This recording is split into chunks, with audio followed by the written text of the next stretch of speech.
স্বাধীনতার জন্য যুগ যুগান্তরের অপেক্ষা।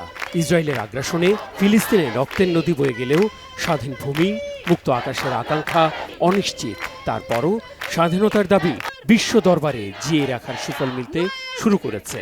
এখন অনারব দেশেও জোরদার ফিলিস্তিনের স্বাধীনতার দাবি। এর ধারাবাহিকতায় ফিলিস্তিনের স্বাধীনতায় আনুষ্ঠানিক স্বীকৃতি দিল স্পেন, আয়ারল্যান্ড ও Norway. The recognition of Palestine is not against anyone. ফিলিস্তিনের প্রতি এই স্বীকৃতি কারো বিরুদ্ধে নয়। স্পেনকে মূল্যায়ন করা, উচ্চ সম্মান দেওয়া, বন্ধুরাষ্ট্র ইসরায়েলের সাথে পারস্পরিক সম্পর্ক আরও শক্তিশালী করার আশাবাদ রাখছি।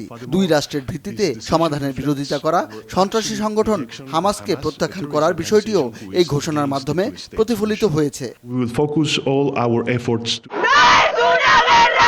শুধু দায়সারা স্বাধীনতায় স্বীকৃতিতেই থামেনি ইউরোপের এই তিন দেশ। ফিলিস্তিনিদের প্রাণের চাওয়া জেরুজালেমকে ভবিষ্যৎ রাষ্ট্রের রাজধানীর দাবিতে সমর্থন দিয়েছে।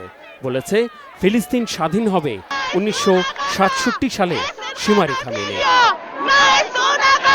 The state of Palestine must be viable, with the West Bank and Gaza connected by a corridor. প্রথমত ফিলিস্তিন রাষ্ট্র গঠনের ক্ষেত্রে অবশ্যই জেরুজালেমকে রাজধানী হিসেবে ধরে গাজা ও পশ্চিম তীরকে একটি করিডোরের মাধ্যমে যুক্ত করতে হবে এবং ফিলিস্তিনের জাতীয় কর্তৃপক্ষকে একটি বৈধ সরকারের সাথে একীভূত হতে হবে।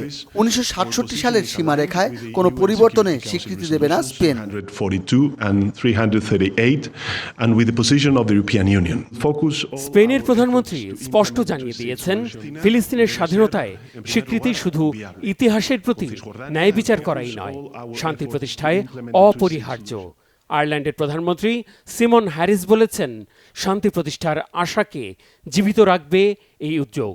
বিশ্বের ডাকে সাড়া দিতে ইসরায়েলের প্রধানমন্ত্রী বেনিয়ামিন নেতানিয়াহুকে সাড়া দেওয়ার আহ্বান জানিয়েছেন তিনি। আয়ারল্যান্ডের পার্লামেন্টে ওড়ানো হয়েছে ফিলিস্তিনের পতাকা। আনুষ্ঠানিক ঘোষণার আগের দিন ফিলিস্তিনের প্রধানমন্ত্রী মোহাম্মদ মোস্তফার হাতে স্বাধীনতায় স্বীকৃতির নথিপত্র তুলে দেন নরওয়ের পররাষ্ট্রমন্ত্রী স্পেন বার্থ ইডে। বর্তমান বৈশ্বিক পরিস্থিতিতে মিত্রদের নাখোশ করে সবচেয়ে সাহসী পদক্ষেপ নেওয়া স্পেন, নরওয়ে ও নেদারল্যান্ডসের আশা ইউরোপের অন্যান্য দেশগুলো এর গুরুত্ব বুঝে একই পথে এগুবেন। এর তীব্র নিন্দা জানিয়ে সামাজিক মাধ্যম এক্স স্ট্যাটাসে স্পেনের প্রধানমন্ত্রীর বিরুদ্ধে ইহুদিদের হত্যা আর যুদ্ধাপরাধে উস্কানির অভিযোগ তুলেছেন ইসরায়েলের পররাষ্ট্রমন্ত্রী ইসরায়েল কাটজ। এই ঘোষণার আগের দিন ফিলিস্তিনের স্বাধীনতার বিষয়টি ইউরোপ আর আরব পররাষ্ট্রমন্ত্রীদের বৈঠকে উঠেছে।